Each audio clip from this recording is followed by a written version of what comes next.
জয় শ্রীকৃষ্ণ। রাধে রাধে। নমস্কার। কেমন আছেন সবাই? আশা করি সকলে ভালো আছেন। বৃন্দাবন এলে আপনারা যদি মথুরা ভ্রমণে যান, তাহলে কি কি প্রধান দর্শনীয় স্থান রয়েছে যেগুলি আপনারা একদিনে দেখে নিতে পারবেন, তা এই ভিডিওর মাধ্যমে আমি আপনাদের সামনে তুলে ধরব। এই ভিডিওর মাধ্যমে আমরা পাগল বাবার মন্দির, বিড়লা মন্দির, কংসের কারাগার, দ্বারকাধীশ মন্দির, শ্রীকৃষ্ণের জন্মভূমি, এছাড়াও আমরা গোকুল দর্শন করব খুব ভালোভাবে। এছাড়াও দেখব ৮৪ খাম্বা, ব্রহ্মাণ্ড ঘাট এবং সর্বশেষে দর্শন করব রমণরীতি। এই স্থানগুলি সমস্ত কিছু বিবরণ আমি আপনাদের এই ভিডিওর মাধ্যমে দেব। চলুন তাহলে ভিডিওটি শুরু করা যাক। মথুরা ভ্রমণের প্রথমেই আমরা দেখে নিলাম বৃন্দাবনে অবস্থিত পাগল বাবার মন্দির। এই মন্দির সকাল ৭টা থেকে ১২টা পর্যন্ত এবং দুপুর ৩টে থেকে রাত ৮টা পর্যন্ত খোলা থাকে। এটি ১৯৬৯ সালে শ্রীমৎ লীলানন্দ ঠাকুরের দ্বারা নির্মিত হয়েছিল, যিনি ছিলেন একজন বিচারক। যিনি ভগবান শ্রীকৃষ্ণের প্রতি পাগল পাই ভক্তির কারণে পাগল বাবা নামে পরিচিত ছিলেন। তিনি রাধাকৃষ্ণের ভক্তি ও সাধনায় মগ্ন ছিলেন। এই পাগল বাবা মন্দির দেখার পর দ্বিতীয় যে স্থানটি আমরা দর্শন করব সেটি হলো বিড়লা মন্দির। এই মন্দিরটি বিখ্যাত শিল্পপতি বিড়লা ফ্যামিলির দ্বারা নির্মিত।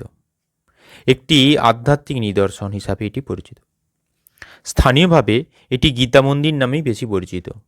ভগবান শ্রীকৃষ্ণ এবং গীতার বাণীকে উৎসর্গিত এই মন্দিরটি সাদা মার্বেল পাথরে খোদাই করা। ভগবান শ্রীকৃষ্ণের জীবনের বিভিন্ন কাহিনী এবং গীতার শ্লোক এখানে চিত্রিত রয়েছে। এই মন্দিরের পরিবেশ অত্যন্ত শান্ত। এই মন্দিরটি বৃন্দাবন মথুরা রোডেই অবস্থিত। মথুরা ভ্রমণের সময় অবশ্যই এই দর্শনীয় স্থানটি আপনাদের লিস্টে রাখবেন। এখানে এলে আপনাদের খুব ভালো লাগবে।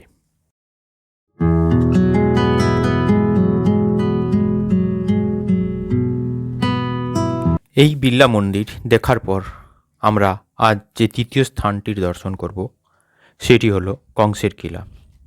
এই গীতা মন্দির থেকে কংসের কিলার দূরত্ব প্রায় ৯ কিলোমিটারের মতো। গাড়িতে আপনার সময় লাগবে ২০ থেকে ৩০ মিনিট। আমরা এসে পৌঁছালাম মথুরায় এই যমুনা নদীর তীরে অবস্থিত কংসের কিলাতে।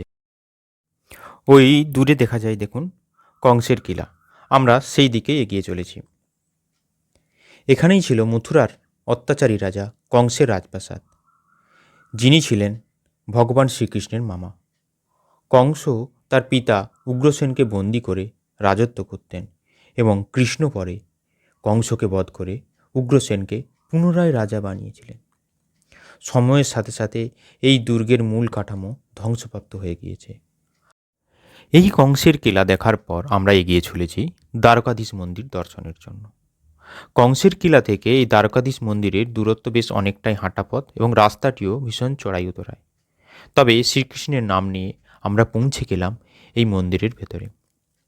মন্দিরের ভিতরে কোনো ভিডিওগ্রাফি এলাও নেই, তাই ভেতরের কোনো কিছুই আমি আপনাদের দেখাতে পারলাম না।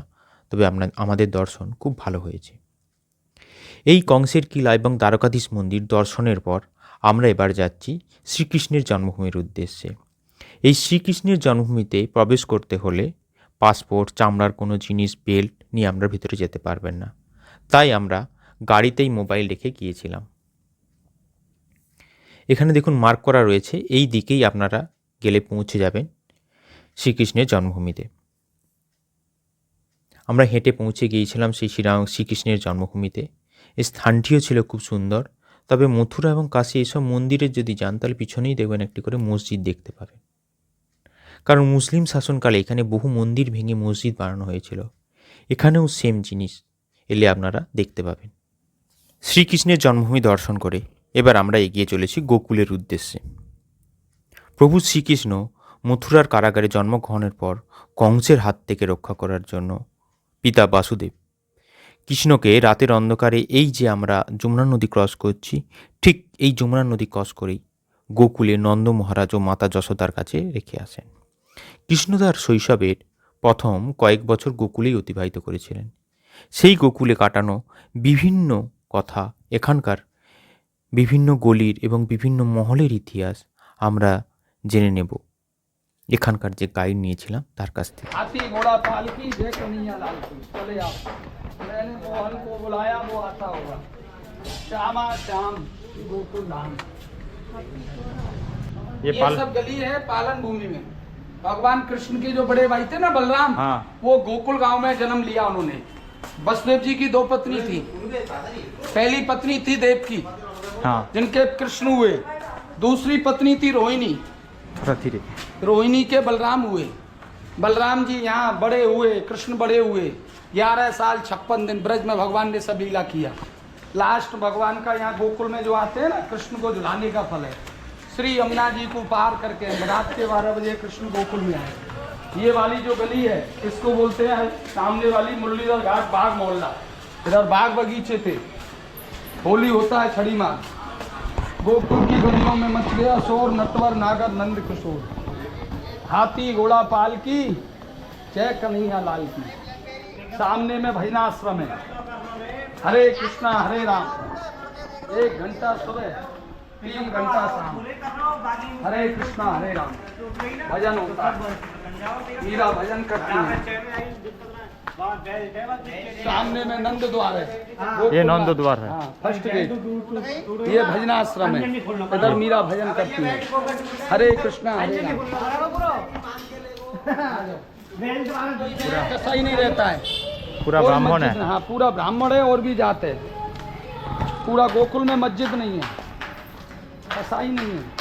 बलराम जी का भूमि है, दाऊ जी महाराज का। मेन फल है झुलाने का। भगवान को कृष्ण को जो झुलाएंगे ना, हाँ। वो नंद जी के घर में। मंदिर बहुत है, घर घर में मंदिर है।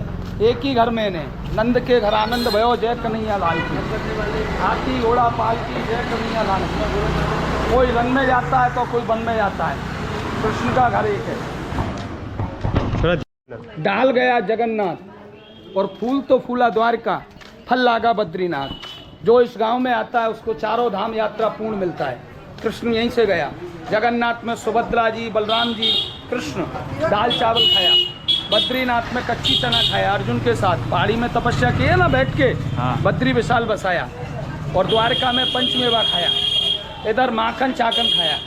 नाम पड़ गया माखन चोर। बोलो कृष्ण कन्हैया लाल की, नंद नंदन की, यमुना मैया की राधे राधे राधे। ये भोलेनाथ हैं। श्री धाम वृंदावन में जाएंगे तो गोपेश्वर मिलेंगे। हाँ गोपेश्वर। और गोकुल में आएंगे तो दर्शनेश्वर मिलेंगे। और मथुरा में जाएंगे तो भूतेश्वर मिलेंगे। हर जगह भोलेनाथ आए ना ब्रज में, तो सब जगह नाम अलग पड़ा। सब लोग बोलो ओम नमो नारायण, ओम नमो नारायण, ओम नमो नारायण। आज का जो दिन है, जय श्री कृष्णा बोलो। जय श्री कृष्ण। जय श्री कृष्णा। कृष्णा कृष्णा। नंद चौक। ये ऊपर में अपन चलेंगे, राज चौक है। जन्माष्टमी आता है ना, हाँ। पूरा भारत दिखाते हैं टीवी पे, यहीं से दिखाया जाता है। ऑल वर्ल्ड में लाइव चलता है। कौन से दिन? भादों का महीना आता है, नंद उत्सव होता है। बोलो जय श्री राधे। जय श्री राधे। घोड़ा पाल की जय कन्हैया लाल की। हाथी घोड़ा पाल की जय कन्हैया लाल। हाथी घोड़ा पाल की जय कन्हैया लाल। हाथी घोड़ा पाल की जय कन्हैया। जय बोलो नंदलाल की जय। बंदर को खिला दे चना। जो जन्माष्टमी का प्रोग्राम होता है ना, लाइव दिखाया जाता है। हाथी घोड़ा पालकी जय कन्हैया लाल। यहाँ अपन ने रज लगाया। क्या लगाया? ये रज लगाया। ब्रज रज, ब्रज रज, ब्रज मंडल का कणकड़ बोले श्री कृष्णा शरणम मम। समझ में आया ना? जीभ से चाटा, माता ने चाटा, हमारा मुंह खोला। ये वही है, ये गोपी है, नाम है चंद्रावली। क्या नाम है? चंद्रावली। बरसाने की गुजरी, गोकुल का भगवान। मार्ग में झगड़ा मचा, दूध दही का दान। बोलो राधे राधे। राधे। सिर को ढक लिया जाए। जिसका शादी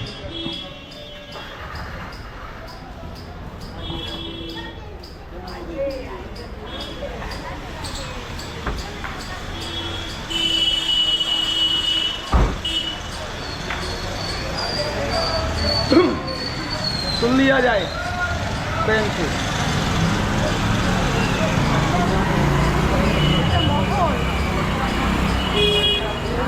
इधर आ जाओ आगे। यहीं ऐसा हाथ जोड़ लिया जाए।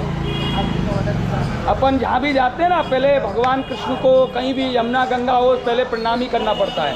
मुख से बोलो श्री कृष्णा, श्री कृष्ण, श्री बलराम, श्री बलराम, श्री नंद राजा, श्री नंद, श्री दाऊ दादा, श्री दाऊद, लड्डू गोपाल, लड्डू गोपाल, समस्त परिवार, कृष्ण परिवार, कृष्णपुर, हमारा हमारा मेन गेट, में लक्ष्मी द्वार, लक्ष्मी, जय श्री कृष्णा, जय श्री कृष्ण, हमारा हमारा स्वीकार करना। स्वीकार कर, समस्त परिवार का समस्त परिवार, कोई भी कोई भी मनोकामना हो मनोकामना पूर्ण करना। पूर्ण, हे प्रभु, हे प्रभु, एकादशी एकादश, पावन पर्व पे पावन पर्व, गोकुल गांव गोकुल गाँव, आना हुआ। आना, चारों धाम, चारों धाम, ब्रह्मंडल, ब्रजमंडल, 84 कोस 84 यात्रा का यात्रा, एकादशी के एकादशी, पावन पर्व पर पावन फल देना, फल देना, मन की मन की मनोकामना मनोकामना पूर्ण करना। पूर्ण, कोई भी कोई भी हमारी हमारी इच्छा हो पूर्ण करना। बोलो राधे राधे। राधे आ जाओ, सीधा पैर अपना रखो।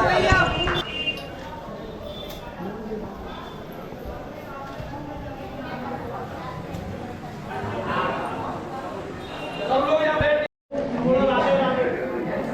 प्रेम से बोलो जय श्री कृष्ण। जय श्री कृष्ण, प्रेम से बैठ जाओ। भगवान से मैंने आपको दूध पिला दिया। कृष्ण ने आंखें बंद की, कृष्ण बोला आपको 6 दिन का मार, महीना का भी नहीं हुआ, 6 दिन का मतलब मेरी छठी पूजेगी। तो भगवान की छठी पूजी थी यहाँ पे।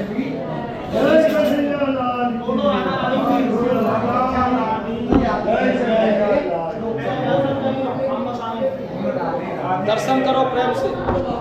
গোকুল দর্শন করে এবার আমরা এসে পৌঁছালাম 84 খাম্বাতে। মথুরার মহাবনে অবস্থিত এই 84 খাম্বা ভগবান শ্রীকৃষ্ণের শৈশবের সাথে যুক্ত এই পবিত্র ও ঐতিহাসিক স্থান। এই স্থানটি মূলত স্থানীয়ভাবে নন্দ মহারাজের বাড়ি বা নন্দভবন হিসাবে পূজিত হয়। এইখানে শ্রীকৃষ্ণ অনেক লীলা করেছেন। এই স্থানটি 84টি খোদাই করা স্তম্ভের জন্য বিখ্যাত, যা 84 লক্ষ যোনি বা ভারতীয় দর্শনের 84 এর প্রতীক হিসেবে ধরা হয়। মন্দিরের দেওয়ালে শ্রীকৃষ্ণের শৈশবের বিভিন্ন লীলা এবং চিত্রিত রয়েছে। ভিতরের বিশেষ কিছু দেখাতে পারলাম না, কারণ ভিতরে ভিডিও করতে দিচ্ছিল না। যেটুকু করতে পেরেছি সেইটুকুই আমি আপনাদের দেখালাম। 84 খাম্বা দর্শন করে আমরা এবার এসে পৌঁছালাম ব্রহ্মাণ্ড ঘাটে। মথুরার গোকুলে যমুনা নদীর তীরে এই ব্রহ্মাণ্ড ঘাট অবস্থিত। শিশু কৃষ্ণ খেলার ছলে মাটি খেয়ে নিলে বলরাম সহ অন্যান্য সখারা মাতা যশোদাকে তা জানান। যশোদা মা কৃষ্ণকে মুখ খুলতে বললে কৃষ্ণ মুখ হাঁ করেন এবং যশোদা মা সেই মুখের মধ্যে সমগ্র বিশ্ব ব্রহ্মাণ্ডকে দেখতে পান। যেহেতু শিশু কৃষ্ণ এই ঘাটে যশোদা মাতাকে গোটা বিশ্ব ব্রহ্মাণ্ড বা অর্থাৎ ইউনিভার্স দেখিয়েছিলেন, তাই এই স্থানের নাম ব্রহ্মাণ্ড ঘাট।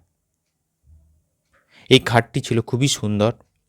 আপনারা মথুরা ভ্রমণে এলে এই ব্রহ্মাণ্ড ঘাট অবশ্যই আসবেন, এলে আপনাদের খুব ভালো লাগবে। এখানকার প্রাকৃতিক সৌন্দর্যও খুব অসাধারণ। এবার আমরা এসে পৌঁছালাম রমণ রেতিতে। মথুরার কাছে গোকুলে অবস্থিত এই রমণ রেতি।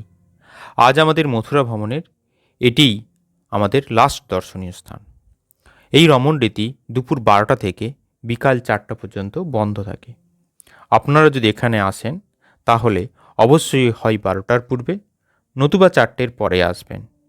যেহেতু আমরা একদিনে মথুরা ভ্রমণ করছি, তাই আমরা এই টাইমের এই অর্থাৎ 12টা থেকে 4টের মধ্যবর্তী স্থানে এসে পৌঁছাই।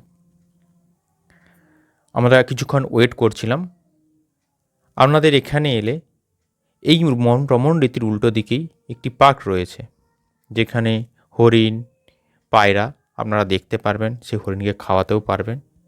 আমরা কিছুক্ষণ এখানে ওয়েট করলাম এবং ডিয়ার পার্কের এখানে কিছুক্ষণ সময় কাটিয়ে আমরা রমণ রেতির ভিতরে ঠিক 4টের সময় গিয়ে পৌঁছালাম। রমণ রেতি শব্দের অর্থ হলো, রমণ শব্দের অর্থ হলো খেলা এবং রেতি শব্দের অর্থ হলো বালি। আক্ষরিক অর্থ বালিতে খেলা। এখানে ভগবান শ্রীকৃষ্ণ এবং বলরাম যখন ছোট ছিলেন তখন গোকুলের এই স্থানেই সোনালি বালির উপর খেলা করতেন। কথিত আছে ঋষি গর্গমুনি কৃষ্ণ ও বলরামের নামকরণ অনুষ্ঠান এই পবিত্র স্থানেই করেছিলেন। এই স্থানের বালি অত্যন্ত নরম ও পবিত্র বলে গণ্য করা হয়। ভক্তরা এখানে বালিতে গোড়াগুড়ি দেন, কারণ মনে করা হয় এই মাটিতে শ্রীকৃষ্ণের স্পর্শ রয়েছে।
আজ আমার ভিডিও এই পর্যন্তই।